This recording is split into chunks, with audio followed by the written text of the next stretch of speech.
by 2050, even earlier, 2040, they believe there won't even be sperm that actually work anymore. Hey everybody, I'm sorry to tell you this. Majority of your products are harming you today, but you can do something about it. So it's not like you take a drink of that Simply Orange and you drop dead. How can you really have the best life or the best outlook and have the necessary tools when your biology and chemistry is also hijacked? I know you'd appreciate this example. It is my way of being radically honest with what our environment is. As any relationship, how good is a relationship if you're not willing to be honest, open, and loving? And sometimes it's difficult.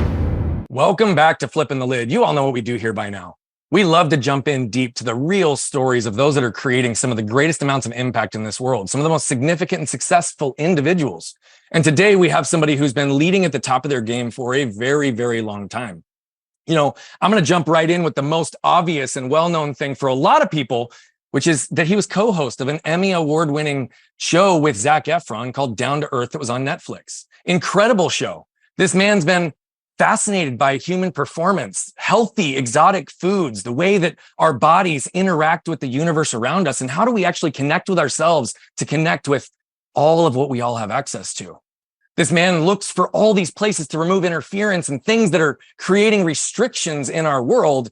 He does it in such a cool way through nutrition and education and the way that he moves. And so, Darin, man, I'm so happy to have you here today, and we'll dig into more of some of the things that you've done. Hey, man, so stoked to dive in deep with you, brother. So that's who I see you to be. But one of my favorite and probably the only question I ask almost everybody is, who are you in your words, Darin? Well, you know, I use Darin as the avatar in this life, right? So Darin's the avatar that I get to play around with. And I try to practice that all the time and not get too caught into the emotional ups and downs. But it's a constant, I'm unfolding, you know, I'm an unfolding kaleidoscope of desires, dreams, fears, things that slow me down, things that piss me off, things that excite me, things that make me happy. As of now, I feel like I am, you know, there's waves of time and waves of points in my life where I feel like I grab or I have access to a whole nother level of kind of guiding my ship. Mm-hmm. And that's a practice. It's a muscle of my mind. And so I'm in that place right now. So I'm navigating the beyond who the avatar is all the time. I love that. I am going to jump there because I want to understand more about that in your experience. But I've never had this happen before on the show, and I wanted to tell you about something that was really special. I'm going to read it to you, in fact, because we have that question on our intake form. We only have a handful of questions, and they're not deep, and they typically are answered quickly. But we've had many people fill it out, and many people's assistants fill it out. But never once has the assistant answered it for the person, which is really beautiful. And I wanted you to hear what your assistant said about you. She said, Darin is a unique intellectual with a passion for sustainability, nutrition, health and wellness, and almost anything environmental. He's an amazing person who can spend hours with getting lost in thought and great conversation. And that moved my heart. And I just wanted to reflect that back to you because I thought that was really special. That's great. Especially coming from the team, because the team also becomes the second skin, right? It becomes the reflection of where we're all going. And that's beautiful. Thanks for sharing that with me. Yeah, I just, like I said, it was so unique because she literally called it out, or I don't know who filled it. I think it was a she, said his assistant, and then those were the words. And so it was beautiful. Yeah, Christy and Melissa are just two phenomenal women. They've been great to work with so far. So I'd like you to start there real quick since I transitioned there. What have relationships that are collaborating done for your life? Like assistants support your ability to do so much. They give you leverage and scale. Teams deploy different pieces. To be a leader at a high level, you have to understand relationships. So how have you navigated the most meaningful ones in your life? And how have you found this integration and dynamic with your team?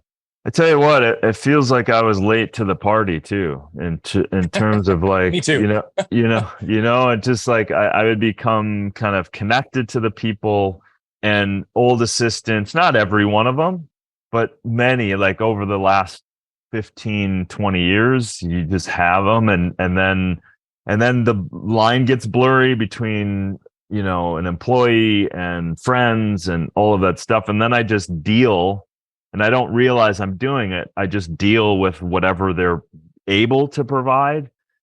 And then I realize over time, like, why is these things not being handled? So it occupies space because I don't feel it's taken care of. Yeah. And now juxtaposed having great people. And it's truly like, when you hear people say like, form an idea, form a vision, and then get very clear, and then bring people into the vision, right? And bring people in.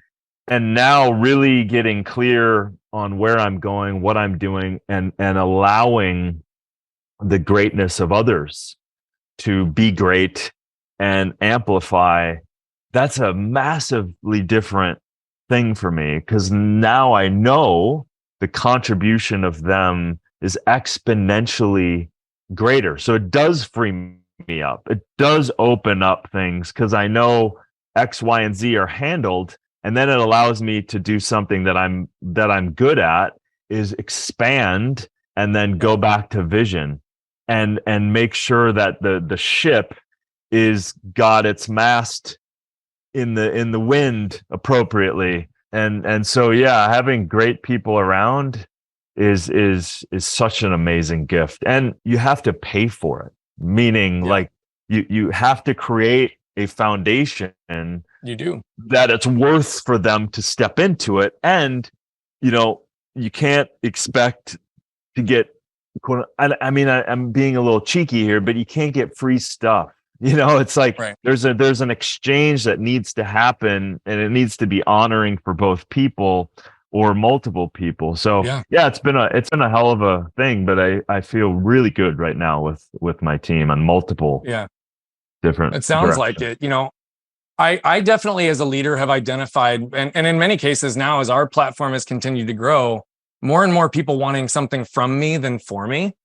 Yeah. Right. And I find that even in that dynamic of the relationship that you described, it's kind of the same thing in how you just described it, is that your employees, your team, your people that support you need to understand that you care for them and don't just want from them as well. Totally. Right. And so you beautifully talked about that. But I also look at areas where I've had that kind of annoying voice come up and say, oh, something's not getting it done, or places that there's drain or emotional or financial extortion. I go to an extreme word, but sometimes it gets to that way, right? A lot of times it's coming from a lack of healthy boundaries. It's coming from a place of like either not wanting to challenge or protect that person, or control, or what have you. I know for me, it's come in almost every category. Right. And so clearly all those things come from a place. And you learn how to shed certain layers of the belief systems that you have, as you call it, expanding and moving to beyond and growing and healing through the process. I'm curious, in the most important relationships in your life, how have you made sure to set the healthy boundaries for yourself and to be able to understand the value that you offer in every situation? That's a big one. It's always a moving target. Right. Because it's, on the one hand, I have pretty good boundaries, right? Like, so from an overarching standpoint, like if someone asks something, I'm like, nope, I'm doing this, I'm doing that. I don't do it. And at the same time, I need to also step out of and expand into and have other experiences beyond, because I can work myself every day, 7 days a week. Like I can easily go into that stuff. And then I have to kind of go, okay, let me do something. Let me do something with someone that has nothing to do with. So that's a stretch for me. So friendship wise, boundaries are pretty solid. From the world always asking something all the time, like DMs and emails and phone calls and texts, like always come. And that one is, I typically say yes way too much. I could spend almost every day just supplying people with what they want, like so, and then that takes me from the bigger things that I want to contribute to the world. So that is a continuous, like, the power of no. And that's a moving target. And also it's not like so cut and dry. It's like I feel into everything. Like I try to feel into this person or this question or this situation. And if I'm called in that nanosecond, then I'm going to do it.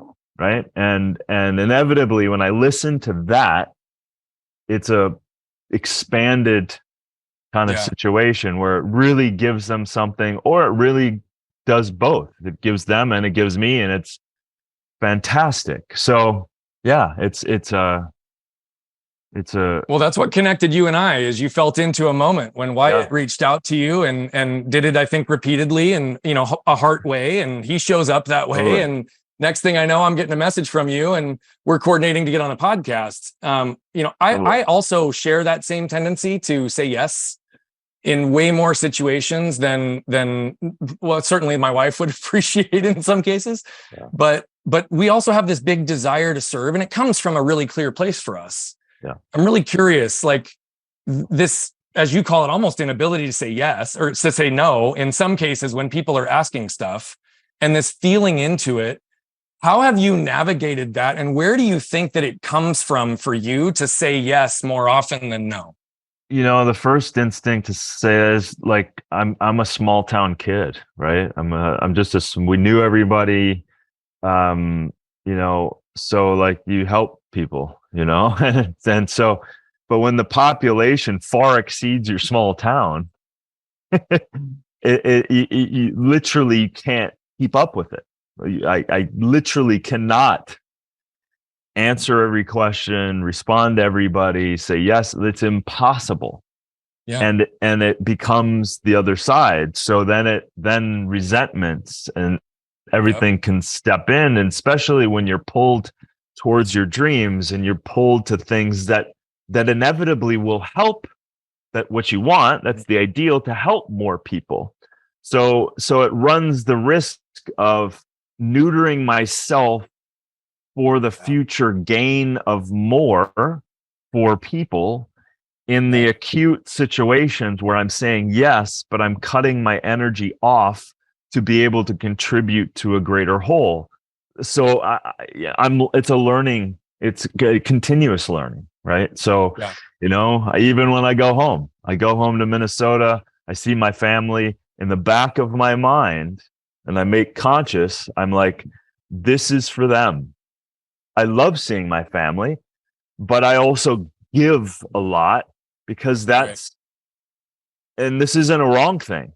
This is just the energy that's set up. So I show up, I give, and I'm there for a few days, and then I'm out, right? And so every dynamic's different, but I think the more clear I am towards what's my next things that I want to proliferate in the world and create out of nothing and into something, that requires a huge amount of energy and time. And those kind of, swaddlings are necessary. And so it becomes, the busier I get for the path that I'm clear on, the easier it also becomes saying no to certain situations. I love the integration of all of your answers with just complete acceptance, awareness, ownership, consciousness, the realization and clarity of the power of the presence and everything that you're doing, as well as no final destination, just constant evolution of self. I deeply identify with the way that you use words to help create and craft the story of your experience in these places. It's really cool, Darin. You talk about doing things at a really big level and the massive amount of energy and time that it takes. And you can say that because you've also lived at a level that has done certain things that most people can't wrap their heads around, right? I mean, you're the founder, I believe, right? And you're the one who created Shakeology, correct? Yeah. Yeah. And that did what, like 4 billion, like with a B sales for Beachbody. Yeah. You have built and created things from nothing, us as a small town boy, right? I'd love to understand specifically as it relates to time and energy, what you've learned to shorten the curve to building things, because you've built more than just one, and what you're still learning right now to allow that impact to continue to grow. Man, I mean, I don't even say this in judgment of myself, maybe a slightly, but I am not the best program, discipline, time management person. And I am definitely not.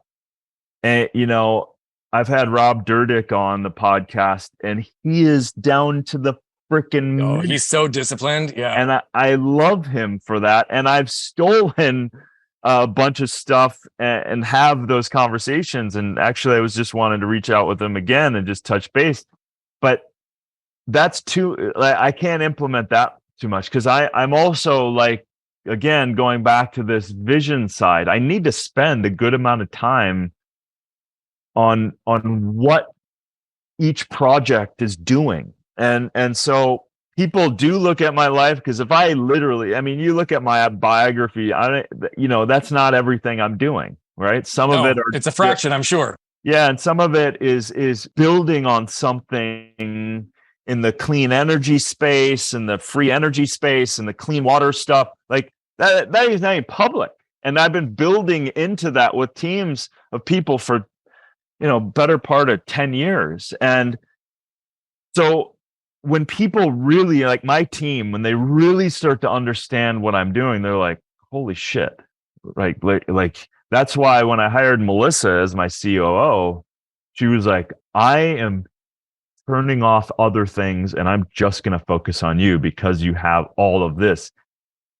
And so that, like Branson's model, I'm finally now just getting, like, create an incredible idea that you absolutely desperately want and see and vision, and then hire the best freaking people that you know of at the time and let them freaking run, right? And so I'm just now understanding slightly what that is.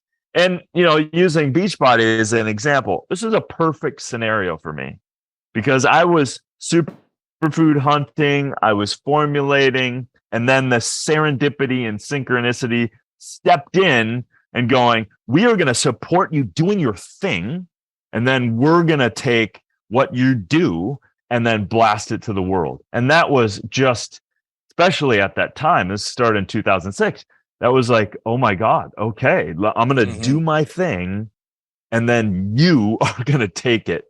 And so that's the same example, except as an entrepreneur person, I'm going to build this thing and I need a team around it that can take off. Yep. But then it's also like, you have to invest. You have to put more and more time and energy and money into your team, because you're investing into yourself. And that's what people don't understand. So even though it's like, oh my God, I got a PR person and a CEO person and a podcast team and overhead and the construction of my whole property because it burned down. And it's like, wow, it's just like, but again, and then this year I hired a business manager, an amazing business manager, new accountants, all of that stuff. And now with clear reports and everything else. So it's like, it's so important to get that vision and then ground it with people that can see it.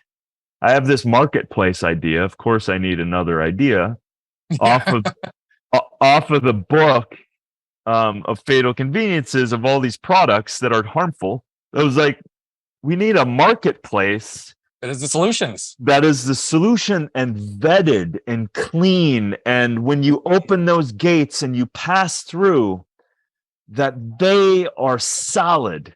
that they are vetted, that a mom is going to come in and going, okay, I now realize that the products I'm buying are harmful, potentially extremely harmful. But now if I'm going to come in here, I now know they aren't. So I'm staring at this going, it's just a open, gaping hole that I'm seeing. And I'm like, it's almost chosen for me at a certain point. Yeah. So again, when I did that, an amazing woman that I've known for a few years who trades very high, ran like the black card at Visa and like really high functioning. And she was like, you want me to run with this? And I was like, yes. yeah.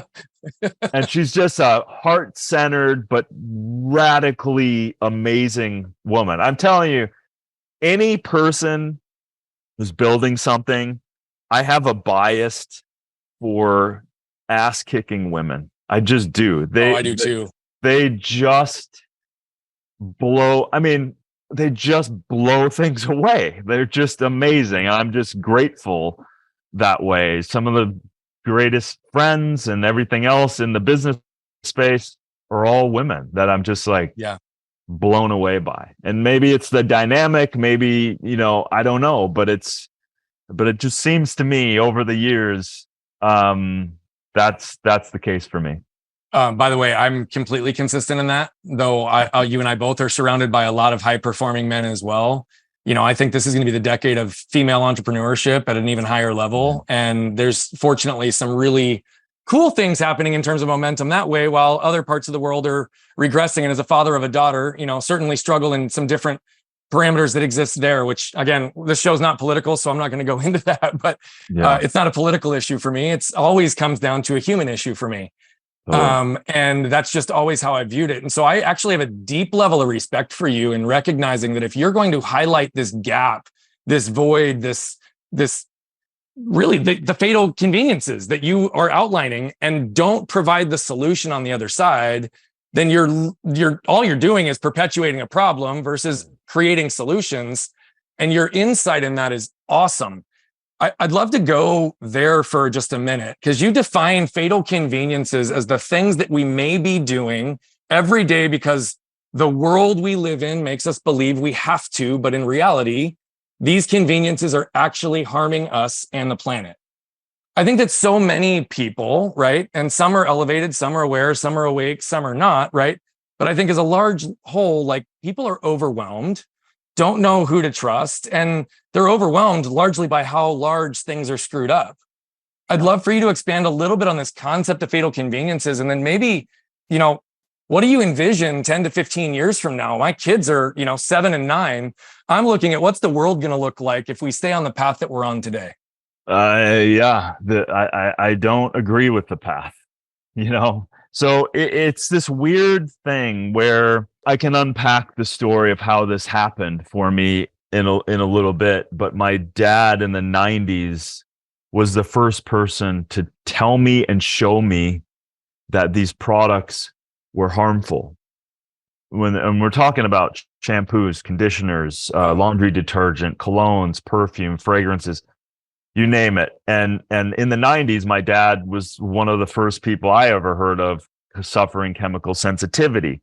So cut to 30 years, that in order to be around my dad, I need to understand this so I didn't toxify my dad being around. You couldn't even wear this stuff around him. So, and then researchers and doctors and other people along the way, this path has been with me the entire time. And then realizing the electromagnetic fields have detrimental effects. And this is not hocus pocus. All of what's in the book is so researched with 25 researchers and professional fact checkers, not the ones that are paid off, but the real fact checkers. So yeah, when you look at this, the thing that's alarming is that many companies can put out shampoos, conditioners, fragrances, lipstick, food, clothing, all of that stuff, and they can just sell it. Great. Free capitalism. Awesome. Well, that's great, but they're playing with 60 to 80,000 chemicals that are man-made every year and putting them out in the world, in the air, in the water, in the processing of these things. So now we're finding these per and perfluoral alkalized substances that are derivatives of Teflon, for example, called PFAS.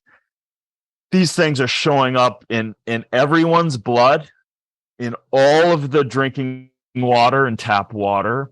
These are endocrine disruptors, and the CDC says, yeah, it's a probable carcinogen, right? So what's happening is men's and boys' testosterone are plummeting. Mm-hmm. The estrogen-like compounds, which show up in plastic creation, plasticizers, phthalates, are also endocrine disrupting. So they bind to the estrogen receptors. So the body, the female body specifically, and the men, because that's contributing to the lower testosterone, then the body perceives there's extra estrogen. So then girls are being like toxically forced into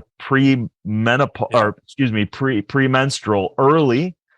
And then the menopause is becoming more and more detrimental.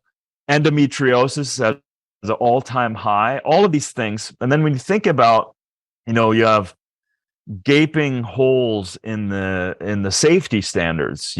They're not having to prove that their shampoo is safe, that their additive is safe, that their fragrance is safe, that there's a thing called plausible deniability, that if they don't test their product, then they don't know that it's harmful. And that's a twilight zone.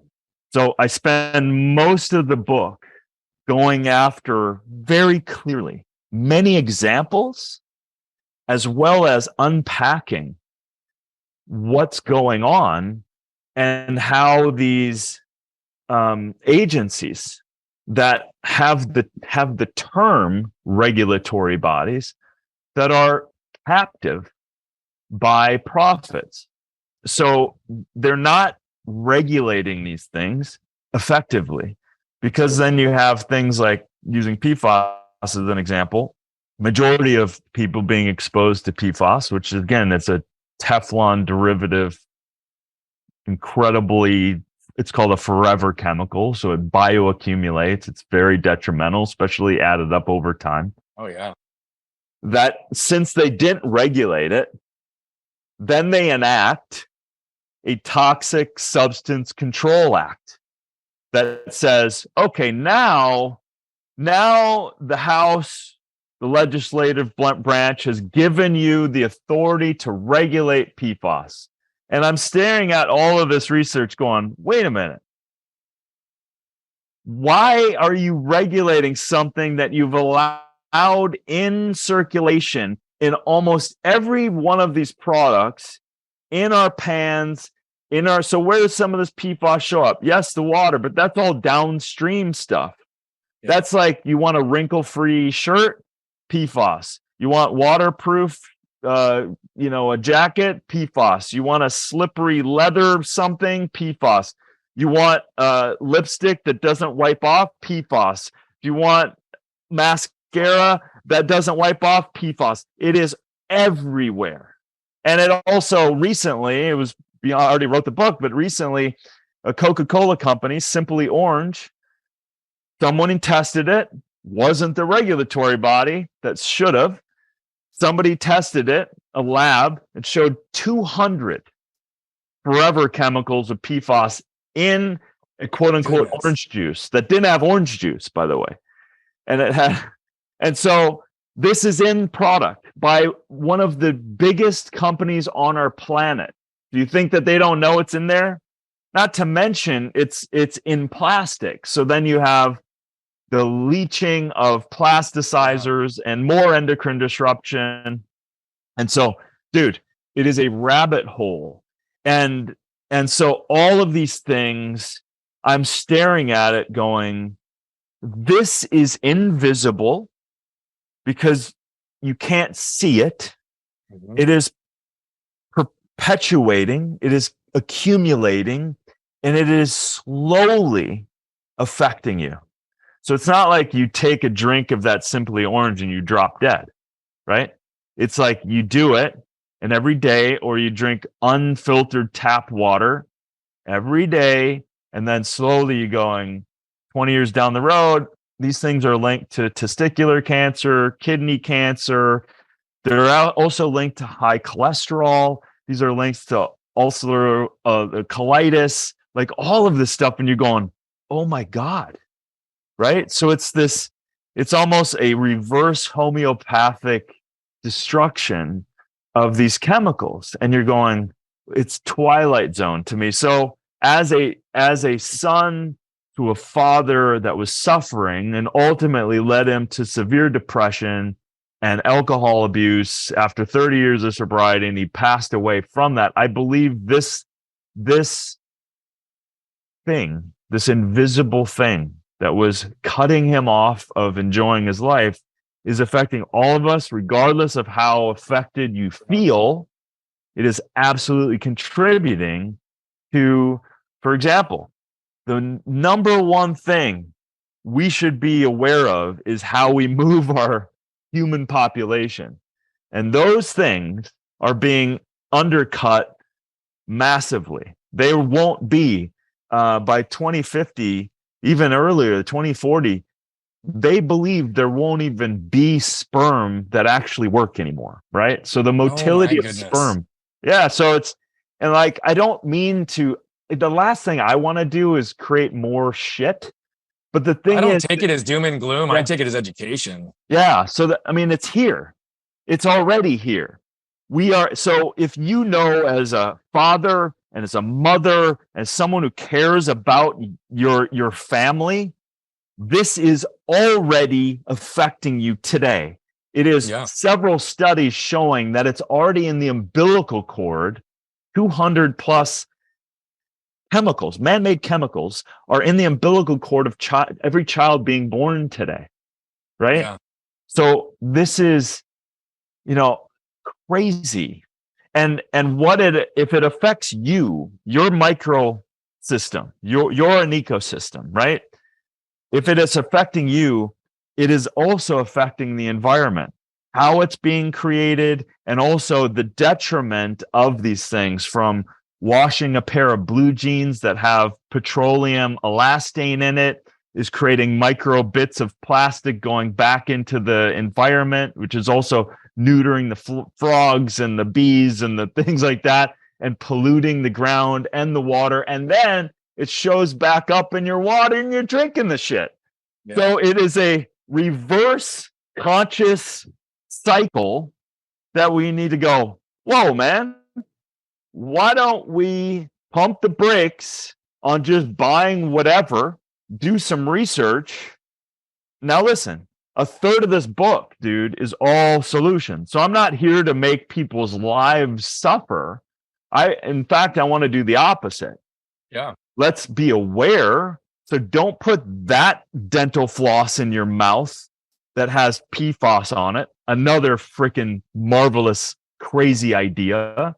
Yeah. Let's just use this other healthier dental floss that you're not then exposing yourself to harmful chemicals. Yep. So it's a way of going, and I know you'd appreciate this example. It is my way of being radically honest with what our environment is, right? Yeah. So as any relationship, how good is a relationship if you're not willing to be honest, open, and loving? And sometimes it's difficult to have those conversations. It's hard. Like, hey man, that didn't feel good the way you handled that thing. So this is my way with my father, having passed away 23 years ago. This is my way of my dad and I, because my book's dedicated to him, of going, hey, everybody, I'm sorry to tell you this, but there's a majority of your products are harming you today, but you can do something about it. And that will start to change your life because we're going to start detoxing yourself away from this stuff. So, yeah, man, it's a big passion. And it's just, I also will always say that I wish I didn't have to write the book, that there were systems in place that have common sense in mind rather than whatever they have in mind. Well, I think the fact that it's coming from more than just a passion, it's purpose, because it was connected to your dad. Yeah. That's something that you're going to chase for the rest of your life, to make sure that no other little boys or little girls have to experience that with their father or mother, or be the ones to receive it themselves. And so, I just want to honor you for that. I think it's beautiful. I also really appreciate that you're trying to bring awareness to a conversation that needs to be had, that needs to be normalized. And I identify deeply with that, right? Because that's what we're doing in a different respect. I'm getting to become known as the garbage man or the heart surgeon without a blade, because I go inside and help people identify and remove the trash from their past that continues to show up as their biggest problems in relationship, business, life, and health. And yet it's their fatal flaw, and they've not been able to remove it, even though it no longer serves them, right? And we have this concept of flipping open your lid and scanning your can daily, just like we take out the trash in our houses every day, right? What you're talking about is, in our case, it's obviously the intellectual and emotional narratives that we associate with trash around the triggers, behavioral patterns, and environmental conditioning. In your case, it's literal chemicals that we are absorbing, we are putting in our bodies by choice, by willing or lack thereof of getting actual good knowledge, and just putting trash in our body that is ultimately going to make it shut down. I know that both my wife and I've kind of gone down that path. So I just want to say thank you for normalizing this. We're normalizing conversations in a different category, but it's all of it, because if we don't heal.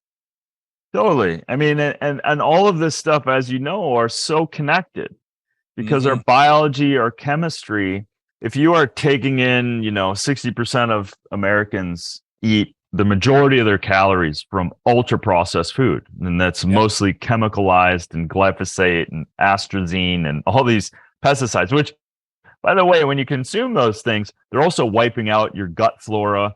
And these are dopamine, serotonin upregulating. These are creating a whole other cascade of effect, which is also very depressive for your system.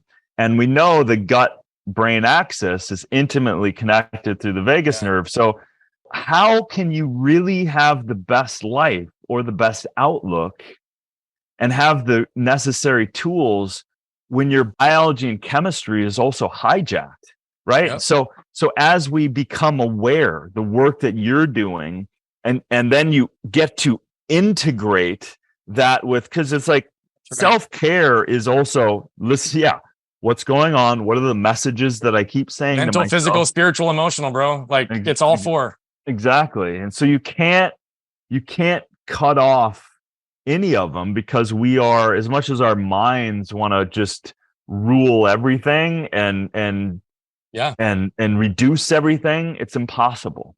Well, to that point exactly, Darin, when I shut off physical pain because it exceeded my ability to cope when my body was torn, when my arm was torn from my body, I also shut off mental pain, emotional pain, and spiritual pain for 20 to 25 years, and I didn't know it.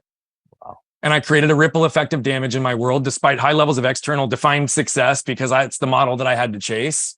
Right. But it affected everything. And to the point that, and I'll tell you, not to go too far down my path, but the reality of it is it's like I have had to reconnect with each one of those in a systematic way, because my body was a wreck. My hormones were all over the case. My nervous system was shot because I've been in fight or flight for 30 years. And what's cool, I have to say, I've done a lot of work, finally created the most alignment and congruence in my life. Dude, I'm 38 days completely pain-free after not a single day without physical pain in 31 years. Oh my God, dude. And I mean, it comes back to a lot of stuff that you're talking about, like really making sure that I'm paying attention to everything I'm putting in my body, the supplementation, the raw foods, the movement, the integration, the mindset, the mentality, all of what you talk about. And truly, I mean, 38 days, it's taken me almost all those 38 days for me to even start to unpack the pattern of belief that I could never have a life without pain. Right. Right. And so what I'm really curious about is, and I want to actually take it back to something for you, because I want to get here before I ask another question that's been like on the top of my mind since your opening statement. But Give us a little bit of a window for someone who's so focused on helping people get resets, get good nutrition, get nutrient dense raw foods. As a young boy, what were your meals like? And when did you start to understand and invest in the knowledge to feed yourself right? Yeah, it's interesting. Again, small town kid, you know, Jello, white lettuce, maybe some corn on the side, and like, That was me. sloppy joes and pizza, right? It's and mom with two, active kids, she would just get Tombstone pizzas and show us how to make them, and I just throw a pizza in the oven, and in 20 minutes I eat the whole thing.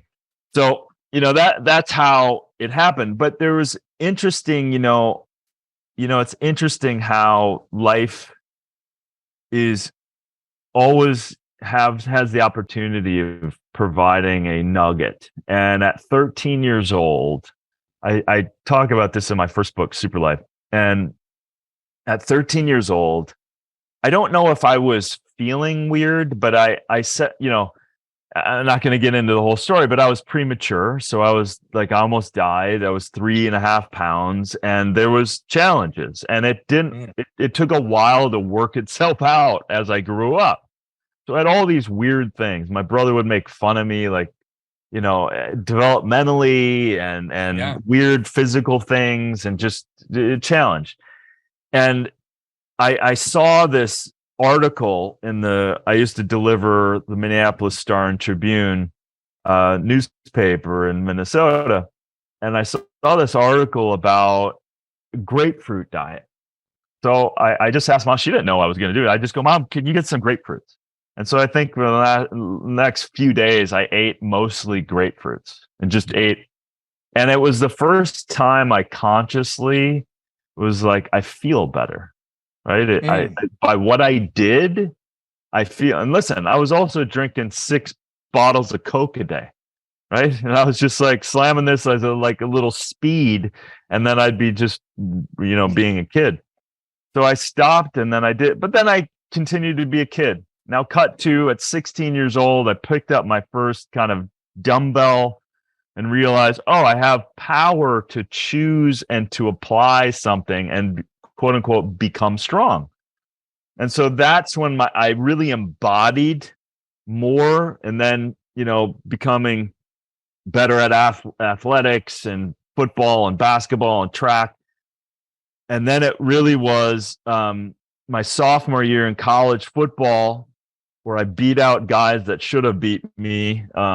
They're bigger, they're stronger, and I have a propensity of liking in that situation, liking to hit people. So, I mean, a lot of guys do. We all kind of identify with that. I mean, even saying it now, I can literally feel my testosterone starting to move. But I got hurt, so that career-ending back injury stopped everything, and then I reinvented myself to study physiology, nutrition, kinesiology, all that stuff. So then that sparked this other curiosity of just this world that I was like, I love the body. I've been training. I've been doing all this stuff. Now I can actually use it, utilize it, and become stronger again through that. And so that became the next step. And then I got a master's in psychology, because I became, I started to see I was a little different than this. My perception of the world is different than other people that I was around. And then I was curious of this consciousness side of things, this application. I never really tell this story, but at 27, this was I was 28, 29. I think, 1999, I did ayahuasca, and I'd never done a drug in my life. And then of course that opened up a whole another thing. But I laugh now. I mean, I haven't done it since, right? So it's 2000 since I did it, because I have a whole nother reason for that. And, people are doing it like they're partying every weekend, which I think is not correct. But it's not the intended use for the plant-based medicine, in my opinion, either. No. I think it's the medicine is the integration. The medicine is to take what was given to you and then apply it in your life. And if you come back to the medicine without taking the real medicine of applying it, then you've just missed the whole thing. So Correct. So yeah, As I said, by the way. Yeah, thank you. And I just, so I've never gone back to it because I'm like, I know what to do. I know, and just to practice that muscle. So anyway, that path. And then of course I started superfood hunting, and because I was seeing products saying one thing and the product was shit. And I was like, well, that's stupid. Like, why say something without the medicine, the compounds of the plant being there to actually help something that they've been helping on way before we created the American Medical Association. So so the travel started, and then the fascination of that, and the exposure to the environment and seeing what was going on in the world, and that never leaves, right? So those situations never leave, and yeah, it's impossible to share all of the beauty and the blessings of the people and the places on the earth and the downloads that were drug free, and I didn't need anything other than just to be present and receive. When you learn how to access the source, you can typically flip it on, but it does require still intention to remove all that interference. You know, you said something a little while ago that jumped out at me. You said that you were ashamed of the kind of disorganization, or, you know, lack of structure, or, you know, the ability to kind of do things in a timely manner. I'm really curious. Why are you ashamed of that?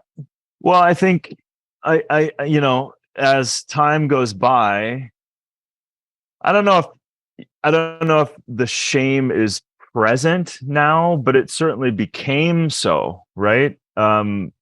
Because it's like, what am I doing? Like, on the one hand, you're doing all this stuff. On the other hand, I'm not being responsible for also people that are maybe working with me, and they're not the best fit. It's not, also, as a leader, you also need to recognize what's best for people. And good friend of mine, Jeff Patterson, who's a high level coach, and he was like, some of the best medicine as a business leader, or just a leader in general, is to help people understand what they want around you and just let them go. So the little bit of, you know, these moments of, and you know, I tend to, you know, it's hard to when those moments of awareness pop in, and you're going, you know, those times everyone can probably relate, when you go, you have an awareness about something you've been doing for most of your life, or for a long period of time, and you just kind of go, I did. It's like, what the fuck am I thinking? Like, what am I doing? I was completely unconscious, or just letting this run, and it's not helping anyone. And it's actually not beneficial for me.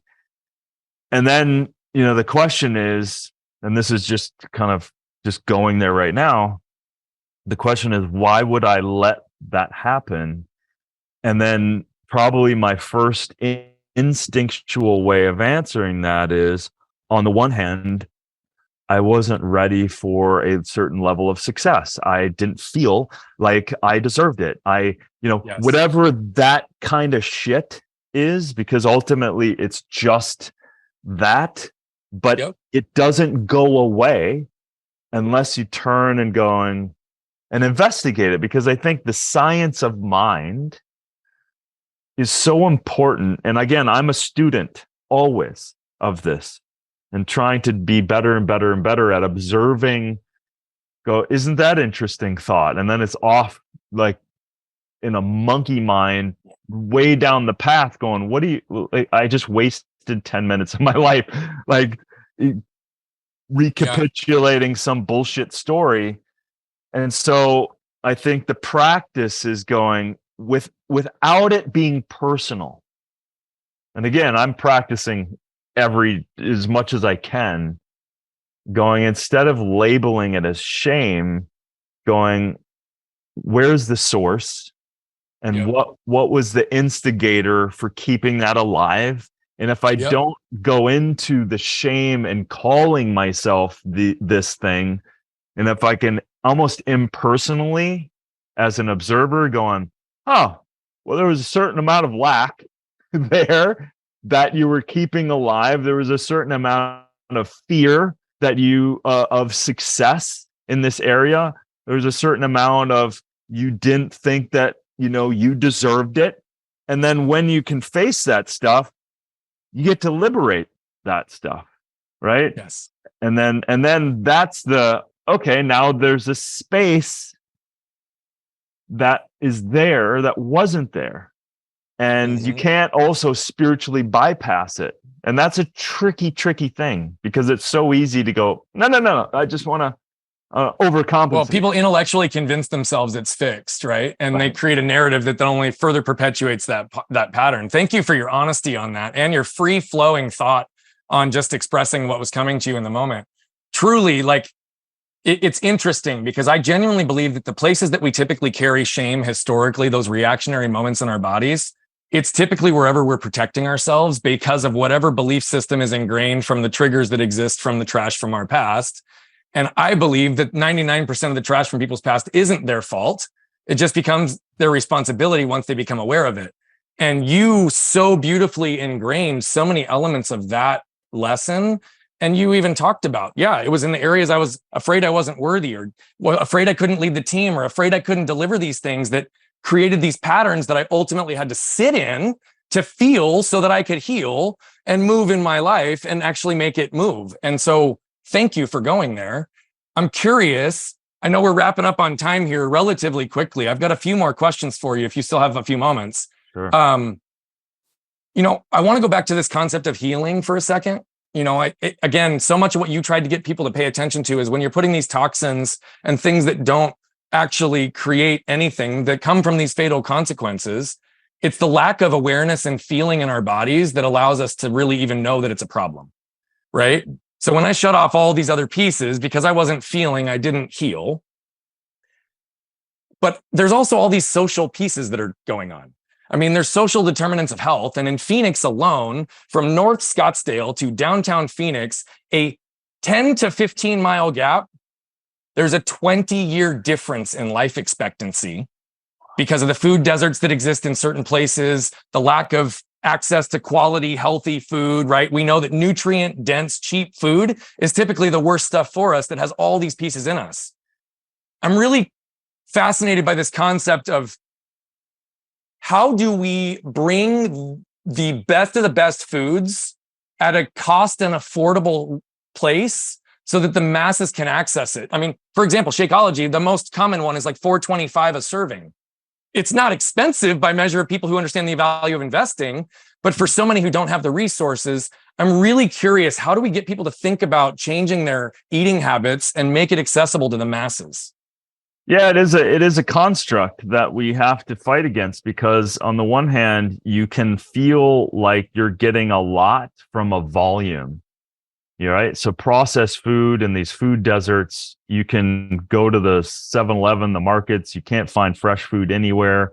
And so for very little and some sort of happy meal, you get a volume of supposed food, but it's largely divorced of any nutrients. So we have to look at this more as nutrient density rather than a void, overly processed, nutrient starved food.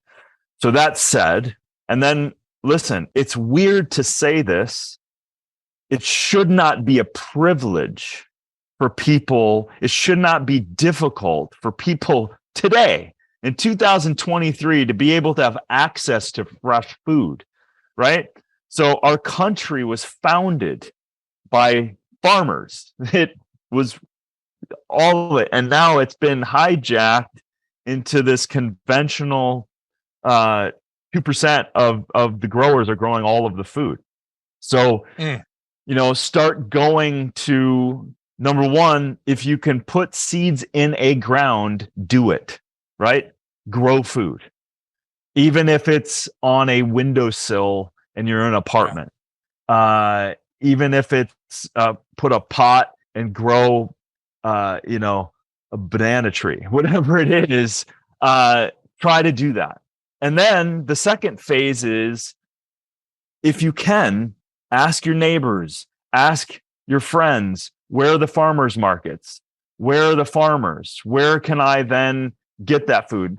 Also, the other one that I say, one of the most nutrient dense, cheapest foods in the world is, yes, you have to buy a big jug of organic seeds, and then you can sprout them for 25 cents. You can make 6 cups of, for example, broccoli sprouts, right? Put in a mason jar, you rinse the seeds, you let them sit for 8 to 10 hours. You get you don't even need a special screw top. You can use a cloth with a rubber band if you can't find a screw top with the mesh. And then you invert it. Once at 10 hours, you invert it. Then you empty out the water. And then twice a day, you just rinse and invert, rinse and invert. And then in about 5 to 6 days, that thing's full, right? And it's anti-cancer. It's more nutrient dense nut, complete proteins. Antioxidant value is infinitely greater than a mature broccoli food, a broccoli head, right? So there are ways to do that. And then again, instead of looking at food as, hey, can I buy a bag of apples or 5 apples? That nutrient density is going to give you more than, a Happy Meal, right? Yeah. Or go back to get some organic beans and rice and potatoes and sweet potatoes and all of that stuff. They stay well, they last long. You can get a bunch of them. Those are great forms of consistent, powerful food that you don't have to make it complex. And then you just build from there, right? Yeah.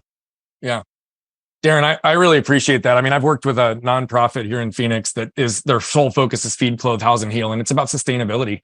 And that was one of the most cool projects that we were a part of, is we built an 80,000 square foot farm with a hydroponic and aquaponic system in it that became basically compost piles and a zero waste system for them, which was really cool.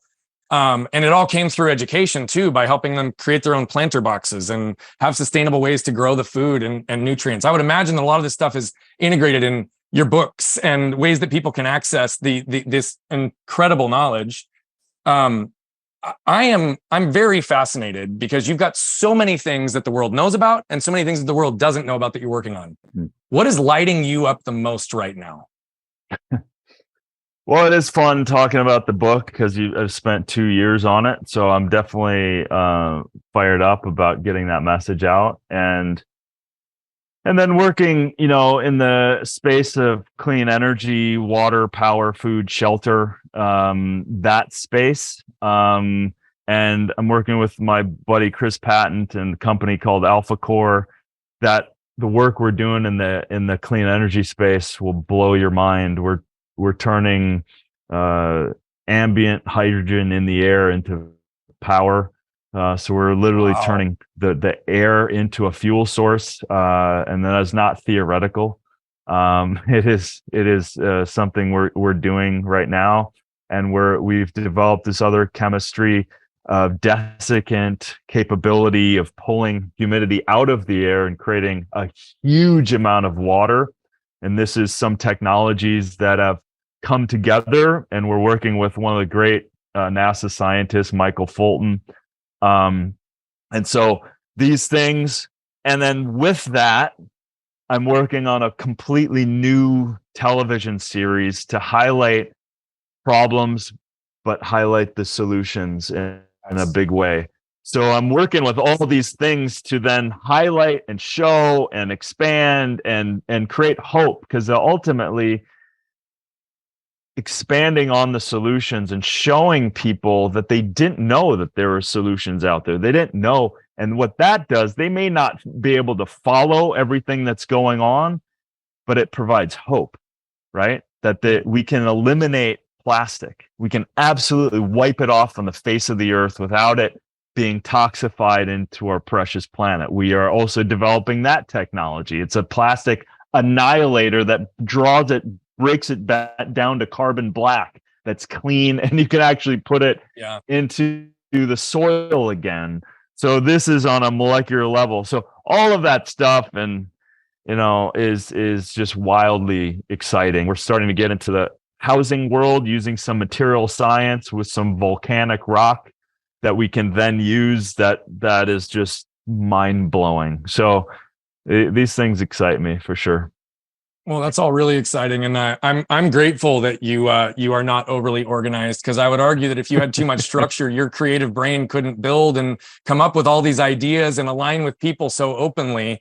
I view it as probably one of your greatest gifts, because it's allowed you to also not see the world with structure and boundaries. In fact, you're finding ways to break them down in just the way that you operate. And so I'm really grateful for how you show up. I would just love to know, what is one thing that you are still struggling to break beyond on? You talked about this concept of breaking beyond and getting beyond. What's one thing today that you're struggling doing that? I honestly, I think it's, I've had a lot of success for sure, but I don't even it's just the next thing. So I just keep kind of going. I haven't managed finances well, and it's just it pissed me off. And I was like, what am I doing? I'm cutting myself off on possibilities because I'm dragging myself down because I've mismanaged certain things. I thankfully getting out of it, but I've believed people too much in what they were trying to do without listening or seeing the shadow of them. So missed opportunities or missed investments or losing money, that kind of stuff. That Minnesota naive was taking a step beyond willing to see how someone really operates. So that I'm definitely in the process of cleaning a lot of that stuff up. I've moved in the last couple of years through a lot of it, but oh my God, it's so hard though, right? And I mean, I'll tell you, look, I identify with that. I've made a ton of money in my life, but I've spent a lot, I've lost a lot, I've been extorted in a lot of areas. Yeah. And it goes back to even what you were talking about earlier. Everything is a relationship. Right? Relationship with money. And for me, it was about getting to the place of understanding that it's an energy just like everything else that we attract and allows ourselves to flow through. But then setting myself up with success, with surrounding myself with good people, which are so many of the points you've made. I'd love do you have a closing thought that you'd like to leave the audience with? A closing message from your heart, because you're just a really unique, special human being, my friend.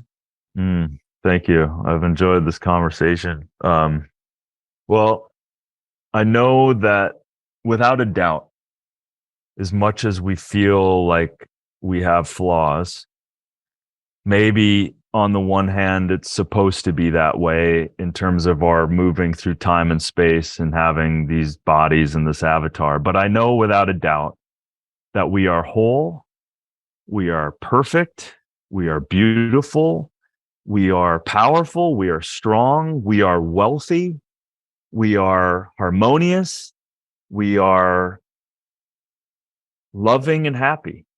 I know that. I know that at my core as a being. That is the truth. And everything else is just something for a period of time in our way, and we don't quite see those attributes quite yet. So I go back to those truths to guide my way, and then burn all the non-truths in the wake of that light, for sure. Thank you, Darin, for allowing your truth to give others permission to live theirs. And truly, it's been a pleasure having you here with us today, my friend. Thanks, Brian. It's been an awesome conversation. And for those of you who just tuned in and watched Darin flip open his lid and jump inside, you'll see that early situations can allow people to identify with either needing to hide or create pathways to perform at a very high level. Yet that doesn't mean that you escape everything from the past, because it's a constant evolution of going inside, creating and forming the relationships with which you are using to feel and heal through your world. Darin talks about how he still struggles to break beyond certain patterns because of the trash from his past, but his acceptance, awareness, ownership, and vulnerability allows him to be able to find and stand in his truth so that he can free himself and not just focus on the trash from his past that he needs to remove, but all the treasure that was formed by that trash pressure. Each and every one of you have the chance to do it. And if you listen to his closing thoughts, who you are is perfect. Getting back to the core of who you are is going to require a little bit of work. So if you're tired of feeling like garbage, make sure to flip open that lid and scan your can. What you can probably tell by now is that I love telling these stories, but what I love even more is the impact that's coming from them. You see, we're on a mission to impact over 1 billion lives as quickly as possible, but to do that, we need you. See, we believe that moved people move people. And so all I'm asking is if you've resonated, connected with any of the messaging, please consider commenting, sharing, leave a rating and review. Thank you so much for tuning into Flipping the Lid. And if you want more information on the show, how to become a guest, how to recommend a guest, or any of the other details, head over to flippingthelid.com. We'll see you there.